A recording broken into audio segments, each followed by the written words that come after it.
好，各位傳媒朋友早晨，多謝大家出席今日嘅記者。Good afternoon. Welcome to the media conference.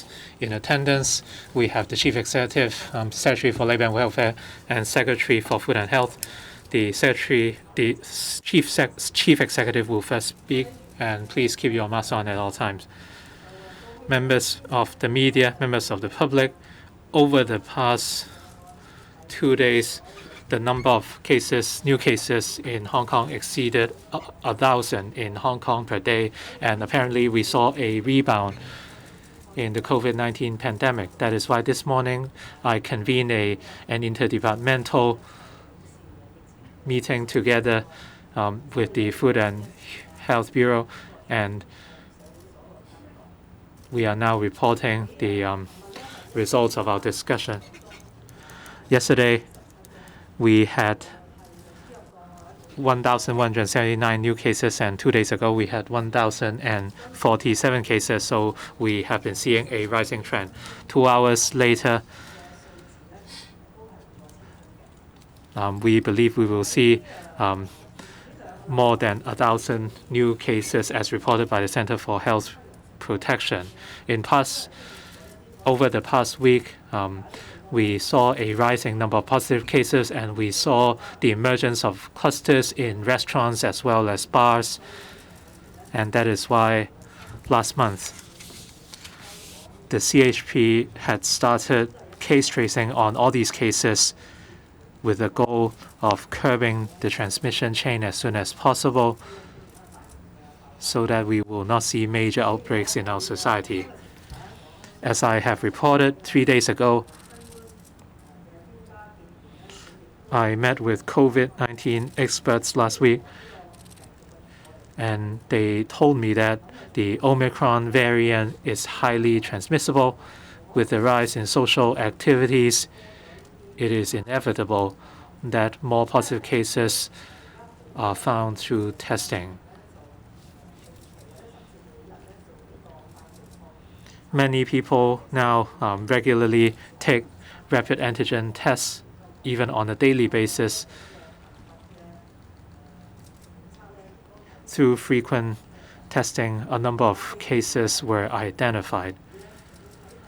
But as the experts mentioned, and we agree, that in this wave of the pandemic, we saw the number of symptomatic cases and the hospitalization rate.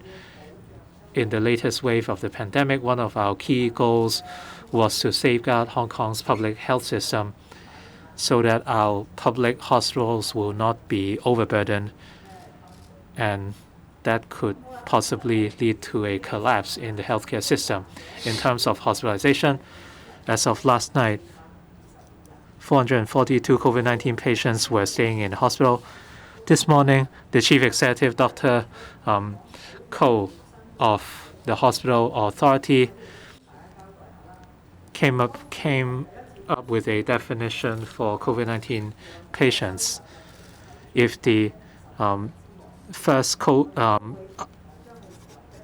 PCR positive result came in the last 28 days, they would be considered COVID-19 patients. For many of the patients who tested positive in the past 28 days, they could be admitted for other reasons, but the viral load of COVID was already very low in many cases. But from our definition, these individuals would be seen as COVID-19 patients. Among the COVID-19 patients in hospital, we looked at the number who needed to be isolated. In other words, their cases were still transmissible. Very often, the percentage was less than half.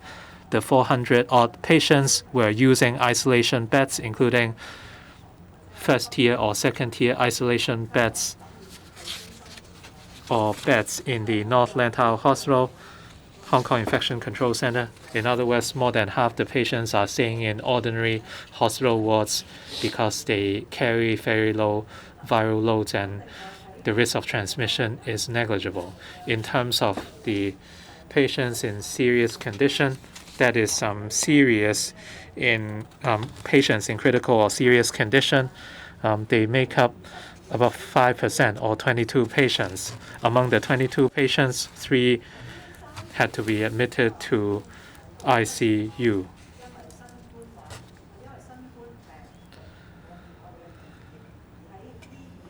So at any given point, 300 to 400 patients are staying in hospital due to COVID-19, and around a dozen to 20 patients are in critical or serious condition, and in A&E wards, we have less than 5 patients.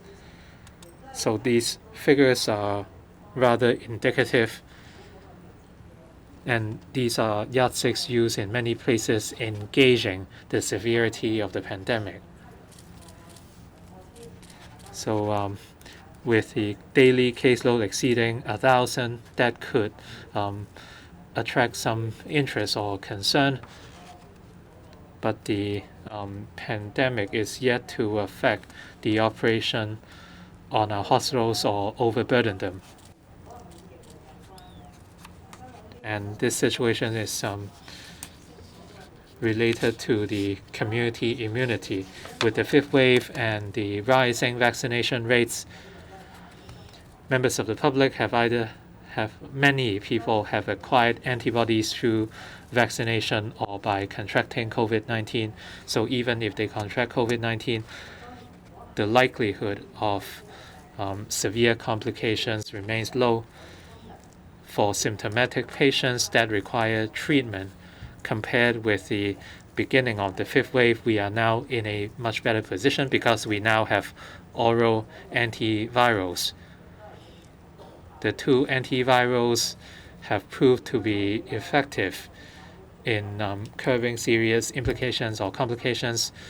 We are fortunate that we have acquired enough doses, and Dr. Koh told me that about 30,000 doses were administered already. So we wanted to avoid serious cases, so we have sufficient doses. This is not limited to hospital authority patients. Nearly 300 private doctors are able to use these 2 oral medicines. Now, having regard to this situation, our meeting this morning was of the view that we need to continue to work to reduce the chance of large-scale eruptions of cases, especially affecting special clusters. So we try to target certain premises and certain groups to enhance our anti-epidemic capability. First is the schools. Now, given the 5th wave of the pandemic, we shifted the summer recess activities. So actually the term lasts to mid-August because they already had their summer recess. So in the next 2 months, we try to protect the students. Up to now, there hasn't been a school that was subject to a school-level eruption. But in certain classes, there were more positive cases. According to CHP definitions, some schools suspended the class, but it's not the whole school. And we persist in our approach to let students go to school. We try to keep students going to school. So on the school side, we think we need to continue to implement our daily rapid antigen test arrangement after schools resume. Till the end of the school year, that is till about mid-August. Staff and students returning to campus on a certain day have to undertake the RAT. And we call upon students, if students have to go out for certain banquets, to meet their teachers and so on, the frequencies have to be reduced because people would take off their masks. So there was a recent cluster arising out of that. So I call upon schools to reduce such activities outside schools where masks are taken off. And then secondly, we focused on the residential homes, that is residential homes for the elderly and for the disabled. In the past couple of weeks, a few homes for the elderly, some staff were infected outside the homes, but they served the elderly, so some elderly were considered closely connected persons. And at some residential homes for the disabled, some of the inhabitants were infected. And some were allowed to go outside to work because they are not elderly. We have some shelter workshops and other schemes for them to support their work. So they may have returned from the community back to the homes. So at these residential homes, we are in a safer position than at the beginning of the fifth wave. First is the vaccination rate. Now, those who have taken the first shot, 88%, and the second shot, over 70%. And we believe that very soon it will be over 80%. So we are more assured that we are able to protect the elderly. In any case, we will strictly implement measures. For instance, after CHP assessment, the inmates, if they are considered close contacts of the infected staff, they have to be quarantined. Now, we have sufficient isolation facilities, Asia World Expo, and we are also prepared to restart the Kai Tak Cruise Terminal Community Isolation Facility. And the Social Welfare Department has also identified a premise which can be used for quarantine. That is, if a residential home has more infected patients, then rather than shift those inmates outside of that home, then so we would move some of the patients, we move some of the inmates to another premise. So this was a previously adopted approach. And then to enhance the protection of inmates, now we have to depend on frequent tests of the staff because residential homes for the elderly, most of the elderly don't go out. And when the relatives visit them, they have to be subject to stringent arrangements. Now, for those vaccinated who had 2 shots, and later it will be raised to 3 shots. Now, right now, the completion of vaccination is 2 shots, and after discussion with Social Welfare Department, it will be raised to 3 shots. And for those who have completed vaccination, right now they have to take RAT before they go to work, and we would add a testing arrangement that is such staff has to be nucleic tested once every 2 weeks. And the first target group is those premises with activities where masks are taken off. That is usually at food and beverage premises, bars, and so on. Right now, at these gatherings, RAT is required before entry, and we recently extended this requirement to bars and so on. But we still need to expand these rapid antigen tests and to reduce such non-essential contact. So we try to set an example. As you know, I'm approaching the end of my term of office, and they have a number of these farewell gatherings that have to be cancelled. And you heard that this morning in the Electoral Council, originally there was going to be a farewell banquet for me next Tuesday. And then 2 hours ago, I cancelled a lunch for all the departmental bureau heads, and also an exco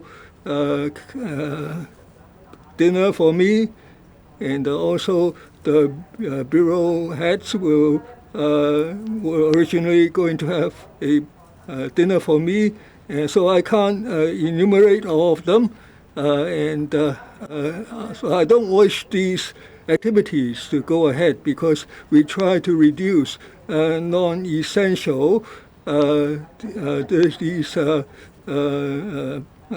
celebrations. And then in a couple of days we will have Father's Day, and I call upon that there should be a reduction of these inter-family gatherings, especially where the masks are taken off for the consumption of food and beverages. Finally, so much of this work involves strengthening the rapid antigen test arrangements to show that the member of public concern is not infected. So the SAR government, starting right now, will further expand the distribution of RAT kits. For the elderly, we've distributed them for 2 months. We've distributed over 10 million of these kits free. Originally, it would stop at the end of this month, but we will continue, and we don't have a termination date in mind. We will just keep on distributing until the pandemic is even more under control. And we will also step up distributing to property management companies, construction sites, through the district offices, through various community societies, and 25th reunification celebration activities. So for admission to these activities, if you need to do an RAT test, you can make the request to the department concerned, and we will give these RAT kits to the organizing unit. And also, we will step up testing. For instance, on sewage, we will take more samples. If we detect a high level of virus, we will step up the mandatory testing. And then we will step up law enforcement, so the departments concerned will not let up. They will inspect these specified premises. 措施睇下大家有咩問題由我請兩位局長回答大家問題。We are happy to take questions from the press. We now proceed to questions and answers. Please raise your hand and identify your organization before you speak. Kindly use the microphone. Please limit yourself to no more than 2 questions. Thank you. The lady in front, please, in glasses. Good afternoon. This is Now TV. In terms of the recent rebound, lunch and dinner banquets with your colleagues have been cancelled. Would the banquet on July the 1st be cancelled? Did you hear or communicate with Beijing that if the number of cases rebound to more than 1,000, they would no longer consider visiting Hong Kong? Was there such conversation? You saw that in light of the rebound, you called for the cross-family gatherings to be reduced. How do you actually draw the line? When or on what basis would you tighten the social distancing measures.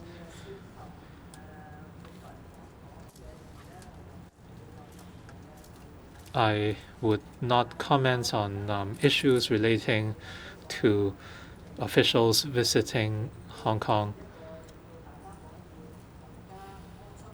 Our epidemic control measures would allow everyone to celebrate the anniversary activities in an assured manner.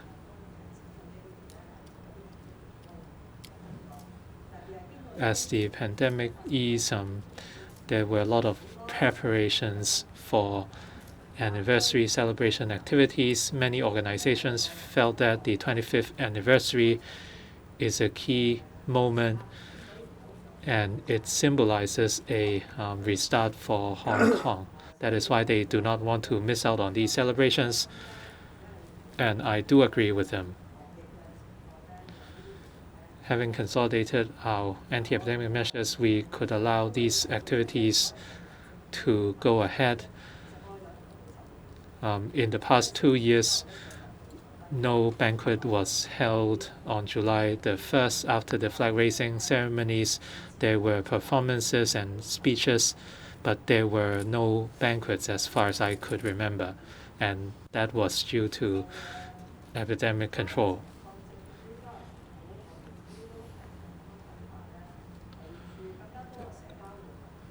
As experts suggested, with more and more social activities, a rising caseload is to be expected, and this does not amount to the new wave of outbreak.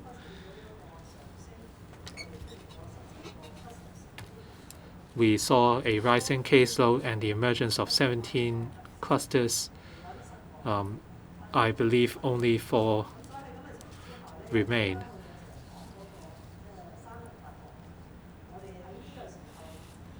So once again, this is like a tug of war between 3 parties. The situation is to be expected since the hospitalization and number of serious cases in hospital remain low. We have the testing capacity, we have oral antivirals, and we have test kits. So having considered the economy, the needs of our community, as well as public acceptability, we do not believe it is necessary to tighten the measures now by way of legislation. If something is written in the law, then they will be compulsory and there are legal consequences. Let's say if we prohibit premises from operating, they would not be allowed to do so. If we outlaw family gatherings, then such acts would be illegal. We are not at that stage right now, but any responsible government would urge the public to refrain from doing certain things. So that was just a reminder from my part. For if you take meals outside involving different families, and masks would be off, and that would increase the risk. Next question, please. The gentleman on the front row, please. This is Hong Kong 01. You talked about the July 1st celebrations. Do the celebrations have any relation to the potential tightening of the social distancing measures? No measures will be tightened. I simply issue some reminders and call on everyone to increase their awareness. So awareness is very important. For instance, we would remind ourselves to do RAT every day. Sometimes we would come into contact with each other in meetings.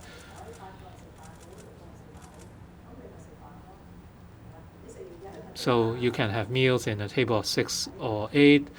Go ahead, but when you finish eating, please do put your mask back on. So this is what awareness is about. And we are simply reminding everyone that we have 1,000 cases per day.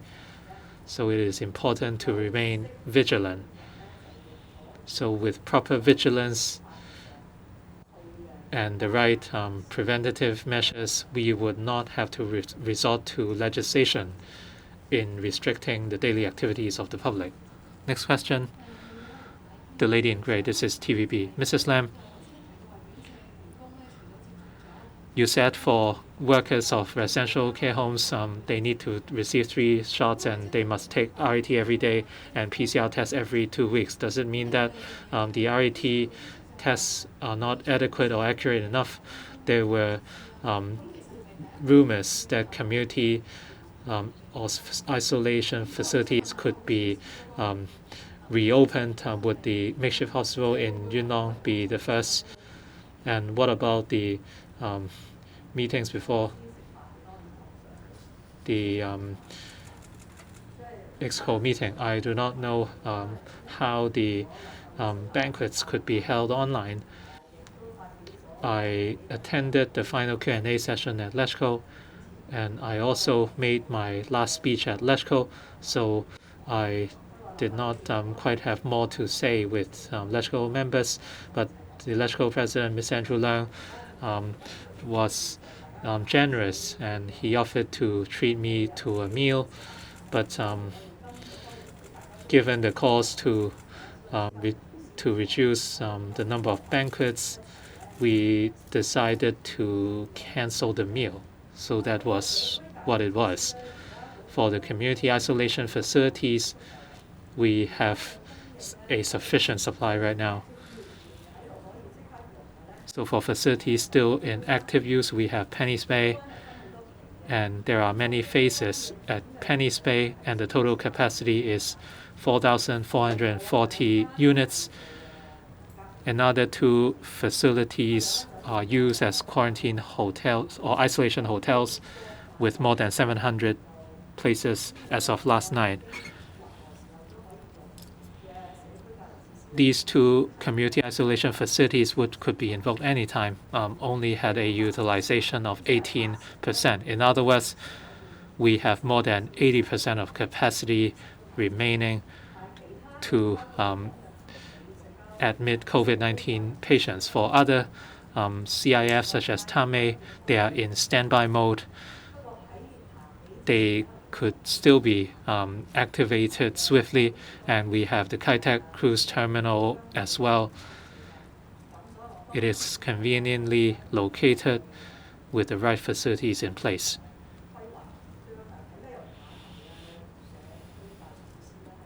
We are now planning to restart the community isolation facilities at Kai Tak.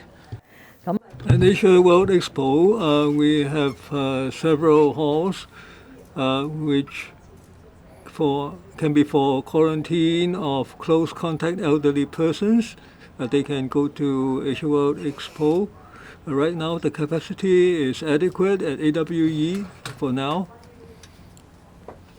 Concerning residential care homes for the elderly, now, as you know, every day there are RATs, but you know, RAT is different in sensitivity compared with nucleic acid test. Now, so everyday RA tests are carried on. Even those vaccinated might be infected. For those vaccinated, the virus load may be low, so RAT may not be able to test that. Earlier, we had 2 rounds of nucleic acid tests for all vaccinated staff. For non-vaccinated staff, every week they have to do nucleic acid tests once a week. For those vaccinated, once every 2 weeks. So starting next Wednesday, there would be this nucleic acid test every 2 weeks. Next, the lady, please.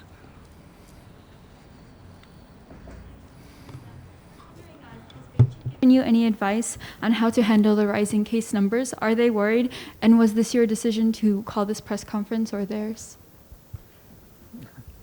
Well, throughout this long journey of fighting COVID-19 epidemic, you will appreciate that myself and my team, we are adopting a very transparent approach. In fact, I remember in January 2020, when I came out with the Secretary for Food and Health, I gave her 3 guidelines, and one is transparency. And transparency has to be delivered through meeting the media so that you have a chance to ask us questions, we give you the answers.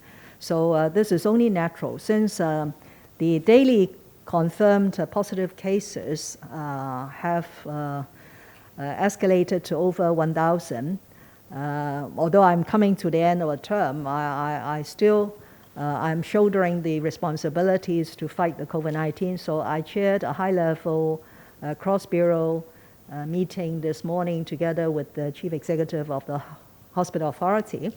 And in line with the spirit of transparency, I thought that I should let you know the outcome of the discussion. So that's the purpose of hosting this press conference.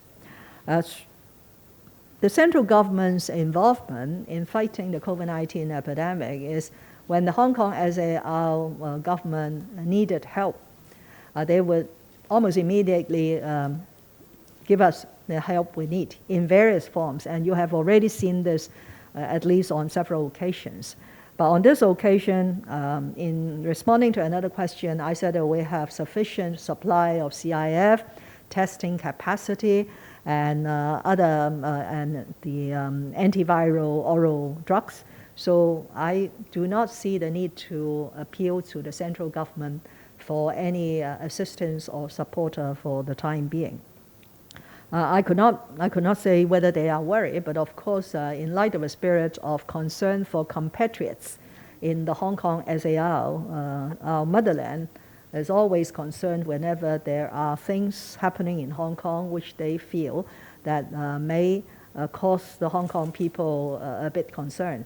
But for the time being, I have to stress that this sort of upward cases, according to the experts, are not unexpected because we have almost returned to normalcy as far as social activities are concerned. And so in a way, this is not an alarm bell yet. But we will closely monitor the situation.